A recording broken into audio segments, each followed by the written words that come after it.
From Kansas State University, this is Agriculture Today. Eric Atkinson with you. Here's what's ahead.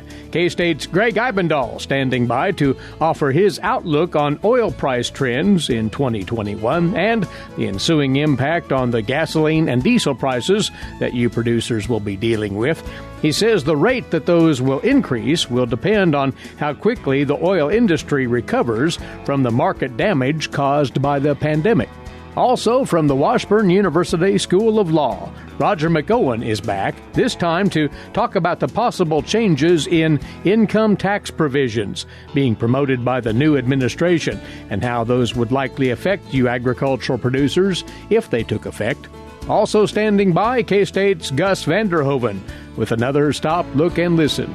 All that and more straight ahead on Agriculture Today.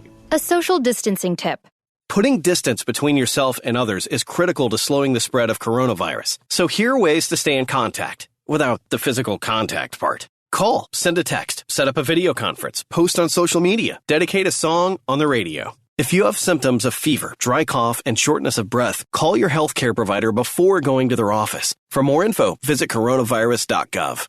Let's all do our part, because we're all #AloneTogether. Brought to you by the Ad Council.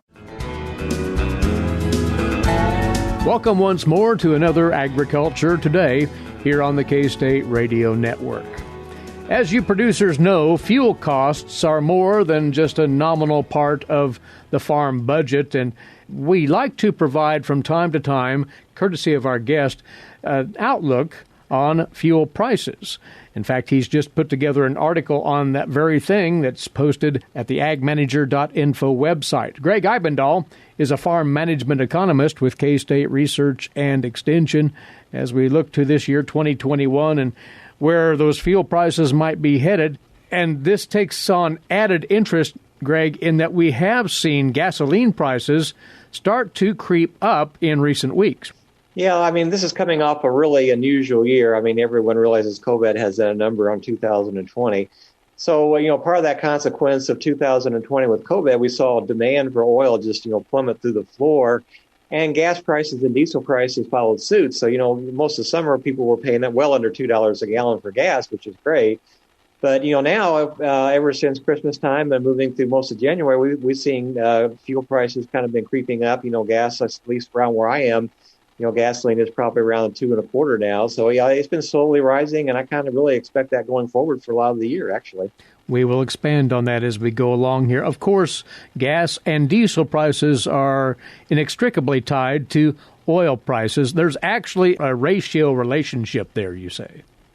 Yeah, I mean, so the correlation is very, very high, and as you might expect, obviously we get our, gasoline and diesel from a barrel of oil. So it's well above 90% correlation, which is very, very strong. So whenever the oil price goes down, we see gas and diesel follow. Usually I find that gas usually tracks the oil price pretty closely. So whenever the oil price goes up, gas price almost goes up right away. Diesel price tends to lag a little bit. I think about a 3-week lag actually fits the diesel price model to the oil prices. And you're looking at a ratio of 0.94 for gasoline to oil, diesel 0.92. Those are pretty comparable, though. It's just that time lag that's important here, you say. Yeah. So, so basically when oil goes up 10%, diesel is going to go up like 10% or close to it anyway. So, yeah, a very, very, very strong relationship. Some interesting information that you shared as part of this write-up in this outlook.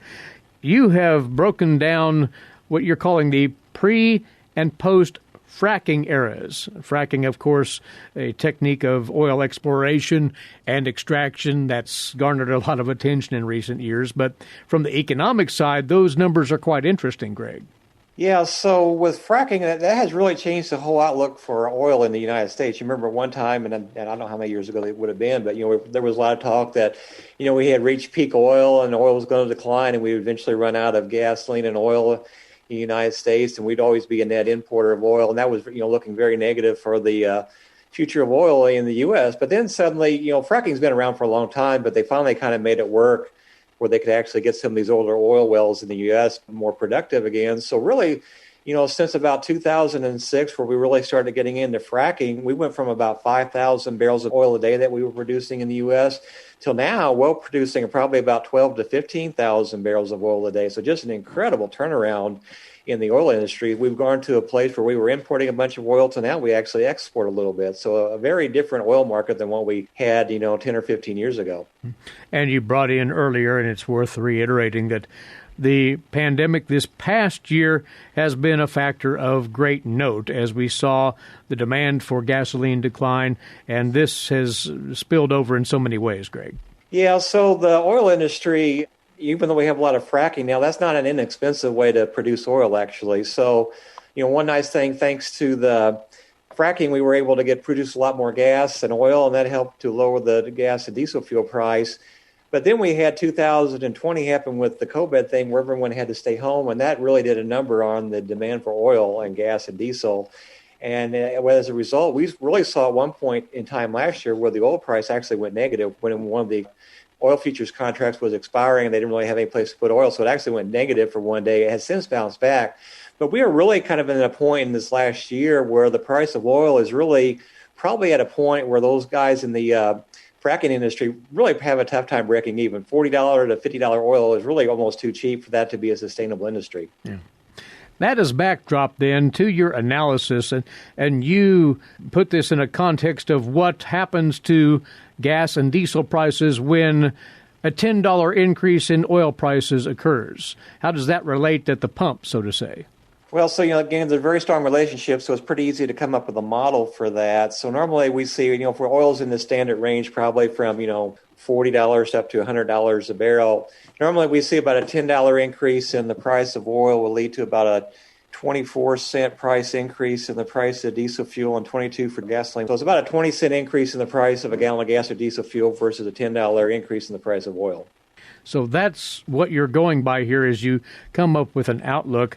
The economy, you point out, is still an iffy proposition, again, because of the pandemic and the resulting influences. So that considered, what are you thinking as you look forward here and as you've conducted this analysis? Well, so I have a graph in there that shows what the demand for oil has happened over the past year, and it shows a humongous decline in demand, and also the consumption and production kind of follows suit with that. In 2020, but that has kind of since picked up then. So since in the third quarter to the fourth quarter going into 2021, both the demand and consumption and the production has started to increase a little bit. But it's going to be, even if things continue at their current rate, it's going to take a good year before we're really back to the levels before the virus hit as far as production and consumption are concerned. And the market for oil, you say, has to strengthen to the point where that fracking capacity can recover, but that's a pretty big number, isn't it? Well, so I think we lost some capacity last summer when oil did go down to such a low level. I think that did cause a little bit of our production capabilities to kind of be put on hold for a while until prices actually increased.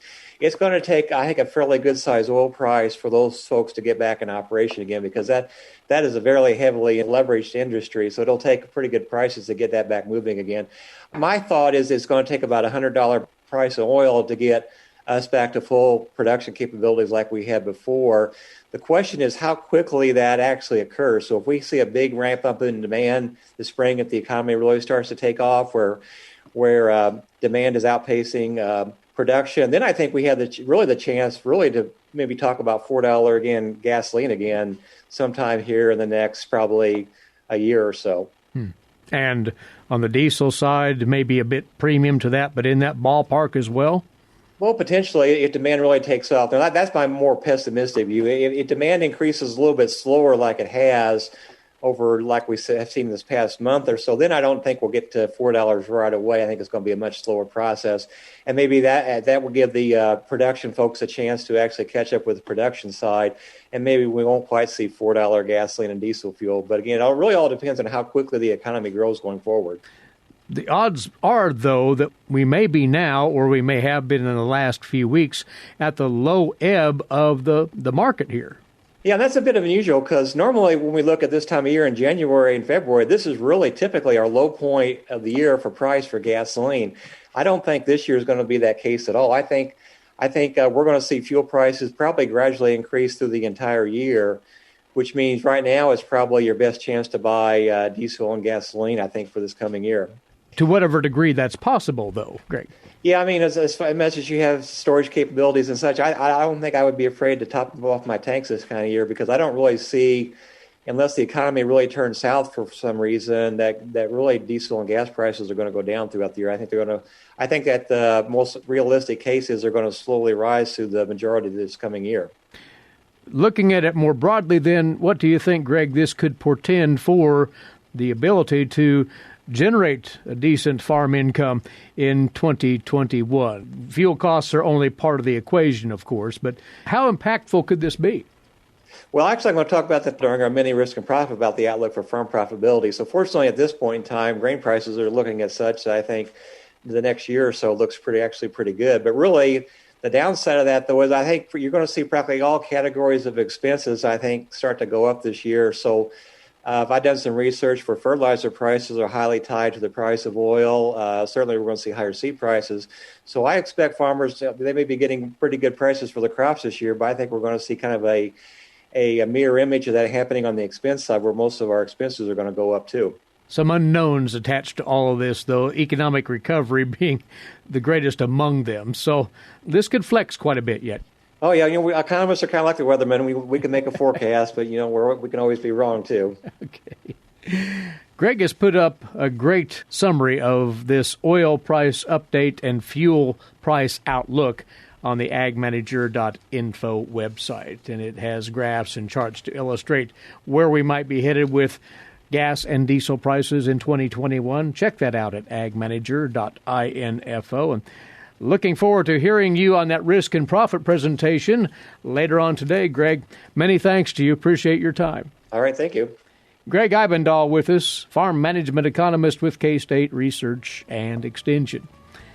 This is Agriculture Today. In a moment, we'll return with our regular segment on what's going on in the field of agricultural law and taxation. Roger McEowen stands by for that visit. Next, you're tuned to the K-State Radio Network.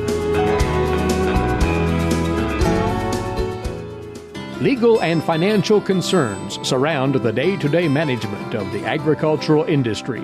Producers, ag creditors, and USDA agencies rely on Kansas Agricultural Mediation Services. If you've received an adverse decision from the USDA or have an ag credit concern, call today 800-321-3276 or visit us online. Kansas Agricultural Mediation Services, exploring options, generating solutions.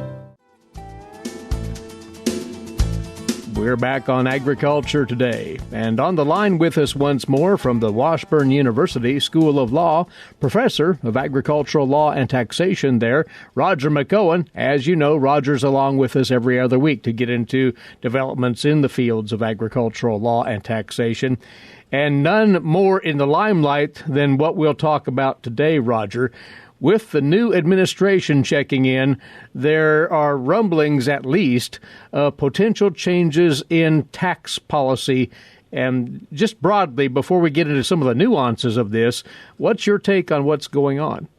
Well, I would say this. As we speak today, there's no definite proposal that's taken the form of a bill yet or bills with respect to tax or estate planning. There's just been talk. It does look like our crystal ball on tax and estate planning is coming into focus a little bit more right now. It is probably going to require producers to examine their own situation and see if they need to make some changes in anticipation of this.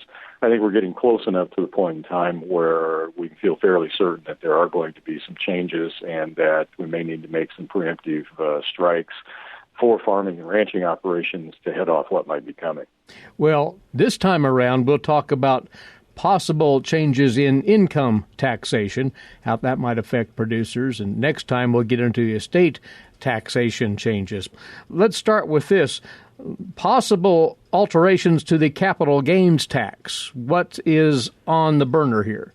Yeah, I'll give you part one of this discussion with respect to capital gains tax today, and 2 weeks from now we'll kind of put in the second discussion of this as it applies to estate planning, because there's another issue out there with respect to that. But on the income tax side of capital gains, it looks like the federal income tax rate on ordinary income and the net short-term capital gain rate could go to 39.6%. And that's up from the present 37%. Now, that's short-term capital gains. Now, long-term capital gains might also see an increase. Not quite sure what that increase would be, but if we have an increased rate on capital gains, that would apply to a lot of what farmers and ranchers do. We sell land, we sell equipment, we sell machinery, we sell livestock. We could face a higher tax rate on those types of assets. So that's one thing, Eric, to keep an eye on. Now, again, the rate increase potentially from 37 up to roughly 39.5. That might not seem like a dramatic jump on the surface, but it does add up, is your point. Right, it does add up. And keep in mind, some people may say, well, I'm not in that income range. Well, if you have short-term capital gains that you're selling and you bunch them up in a year, you can easily get there. Mm-hmm. We know what farm machinery costs. We know how much a farming operation has in terms of livestock. Those numbers can be pretty big if you're any type of meaningful size of an operation. So that's an additional 2.6 percentage rate increase right there. And that's on short-term capital gains. I want to reemphasize that. We haven't talked about the long-term capital gains, and I'll wrap that into the discussion next time. Very well. Itemized deductions might be back on the table as well. And just some brief history here. Many of those were eliminated just a couple of years back, but are they back in the fold as far as possible tax policy? The talk is that they are, and I think people need to recall that this was a big tax break for lower income, middle to lower income people that didn't have enough deductions to itemize. What happened in the Trump administration with the Tax Cuts and Jobs Act was that a lot of itemized deductions were eliminated in return for, in essence, a doubling of the standard deduction. So we went basically for a married couple from $12,000 to $24,000, and that was your start point. So if your itemized deductions don't exceed $24,000, you're just going to take the standard deduction. Well, that was a big boost to lower income individuals that don't have high levels of deductions. Well, it looks like that'll be flipped back the way it was prior to 2018. So people would have to itemize deductions, and then there is talk about a limit on the amount of itemized deductions one could take at the upper income level and just cap it at 28%. So in other words, if you were in a tax rate higher than 28%, the benefit that you would receive out of an itemized deduction would be capped at 28%. So you would lose the benefit of greater deductions as you go up. Plus, they would bring back what's known as the P's limitation, and that's what I would call a stealth tax on higher income individuals. And what it does is, as your income goes up, it reduces the benefit of an itemized deduction by 3 cents on the dollar above a certain threshold. So that effectively increases your marginal tax rate. And then this is I call it a hat tip to voters in high tax states such as California, Illinois, and New York. If you remember, the Trump administration removed the state and local tax deduction, which is a big deal for high-income people in high-tax states. For example, that might have two homes. You write off the mortgage interest on two homes. Well, he said, stop that. We're not going to do that anymore. And it looks like the talk is, well, we're going to bring that back. And that will help high-income individuals in high-tax states such as California, Illinois, and New York. But will it provide relief for agricultural producers? Some, but not nearly as beneficial as those that live in high-income tax states. See, a lot of agriculture production is in states that don't have state taxes to begin with. We think of Wyoming, we think of South Dakota, we think of Texas. There is no state income tax. So this doesn't benefit people in those places at all. Yeah. Self-employment tax, which has clear application to agricultural producers. Anything there that's being discussed anyway that might catch a producer's attention? Well, it sure is. Real quick, there's a couple of facets to SE tax here. And this, for 21, an employee pays a combined rate of 7.65% on Social Security and Medicare. And that's broken out into two portions. OASDI portion is 6.2% on earnings up to $142,800. The Medicare portion, or what we call hospitalization insurance, is 1.45% on all earnings. Now, the rate on, if you're self-employed, and a lot of farmers are self-employed, then you're paying the full combined 15.3, so twice the 7.65. You're not paying the 7.65 and your employer's paying 7.65. You're taking the full load on at 15.3% up to that 142.8 base. Then if you're married filing jointly and your earned income's over $250,000, you add on another 0.9 in Medicare taxes. The 2.9 continues past the 142.8. The 12.4 drops out at 142.8. So then once you get to 250, you get 2.9 plus 0.9, you're at 3.8. And what looks likely to be proposed is that 12.4% would continue on past the 142.8, would stop, but then would pick up again once you exceed 400,000. Now, I don't know whether that's in addition to the existing 3.8% tax on income at that level, or whether that would be the total percentage. Now, I know that's a lot of numbers, and I did that real fast. Mm-hmm. The point being that you're going to have to watch self-employment tax. And so what I think would be a smart move is start to consider, if you're not already in an S corporation, changing to an S corporation, dropping your salary down to $50,000, $60,000, and that seems to be a reasonable range for a farmer or rancher. So you're only paying SE tax on your salary portion. The rest of your income comes out of the S corporation in non-SE dividends. So you're not paying SE tax on that. So in other words, if you're generating a couple $100,000 of income from the farm, you're only going to pay SE tax on about $60,000, maybe $70,000. The rest of it's SE tax free. Now that'll save you in the ballpark $10,000, $12,000 of tax, SE tax every year.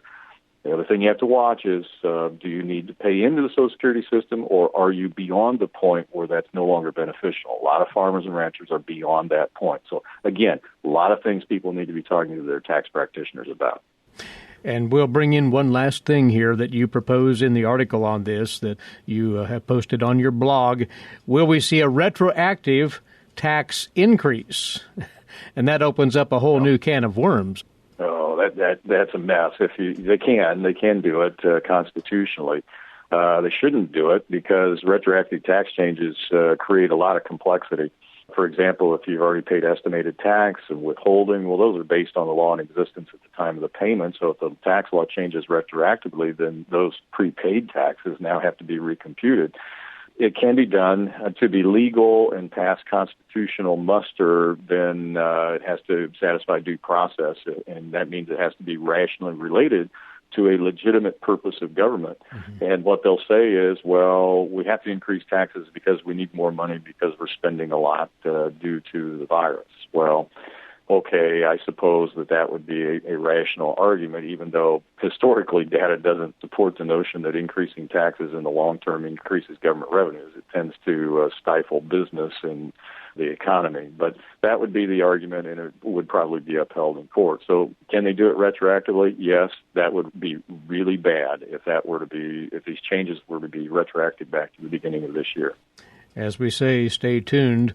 Next time when we get together, we'll get into that other side, and that is the potential impact of tax changes on estates and estate planning and things of major relevance to agricultural producers. We'll tackle that in a couple of weeks. Roger, thanks for going over all of this with us today. We'll talk again soon. Thank you, Eric.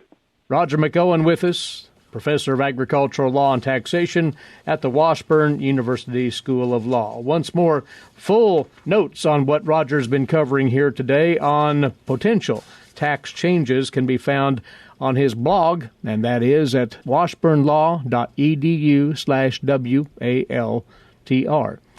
And we'll be back with more on Agriculture Today. A social distancing tip.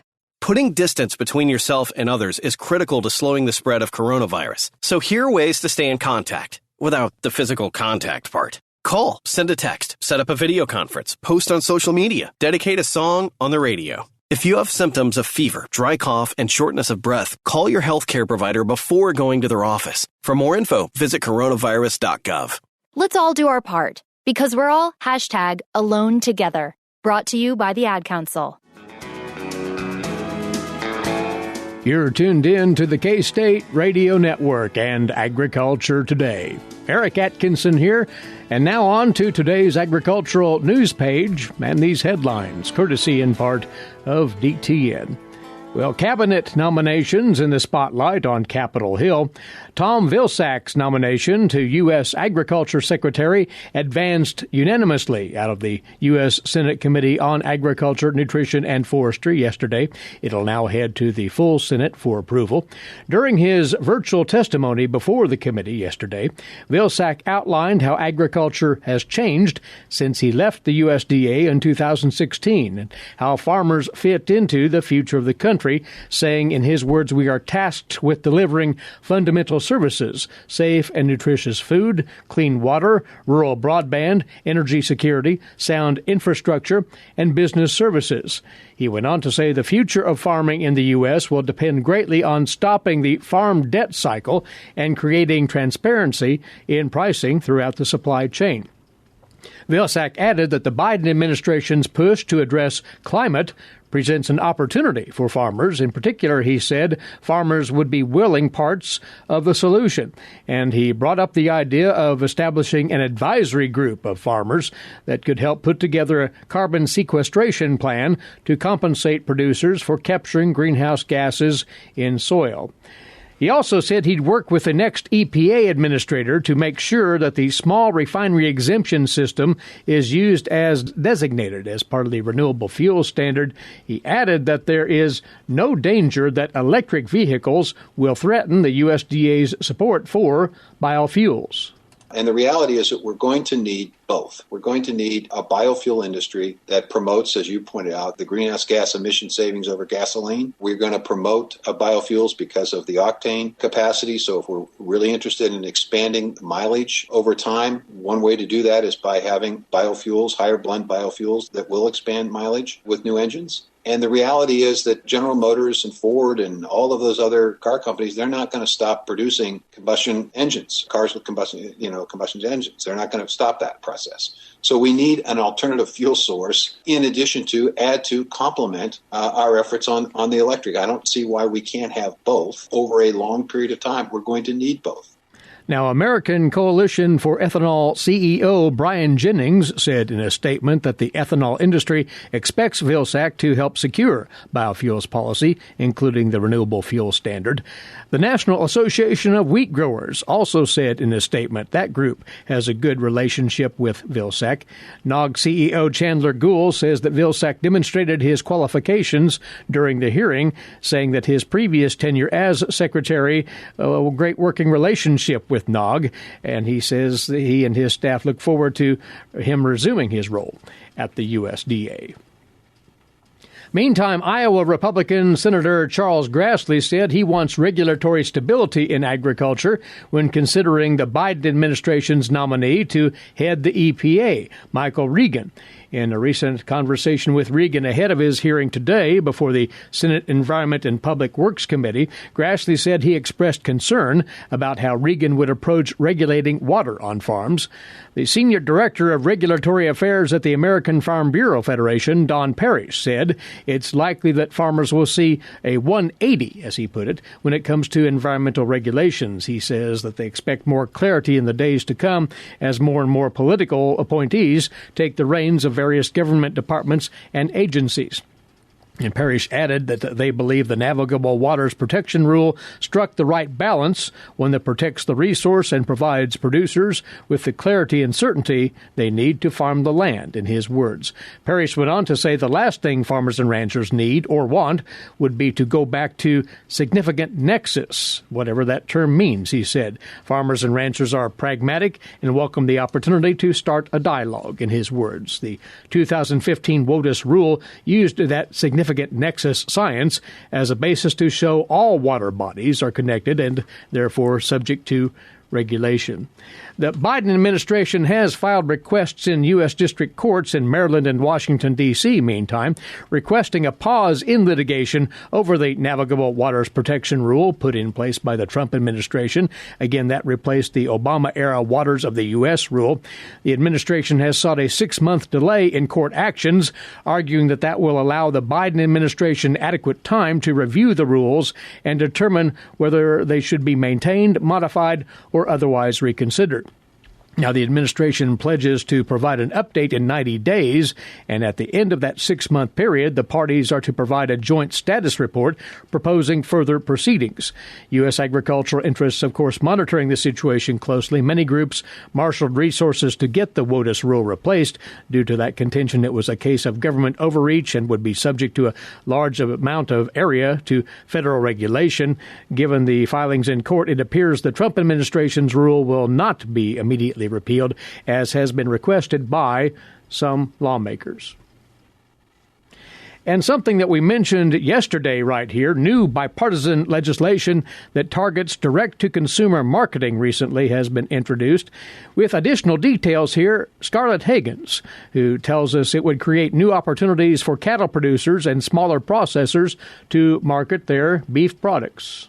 Brought forth by U.S. Representatives Dusty Johnson of South Dakota and Henry Cuellar of Texas, the Direct Interstate Retail Exemption for Certain Transactions Act of 2021 would allow retail quantities of meat processed under state inspection to be sold across state lines through e-commerce, providing beef producers and local processors alike with more options to market direct to consumers.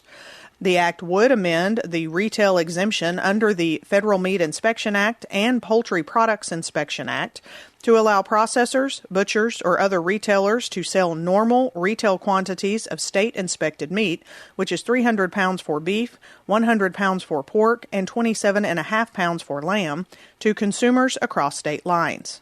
Since transactions authorized under the Direct Act would be direct-to-consumer via e-commerce, sales would be traceable and easily recalled if necessary.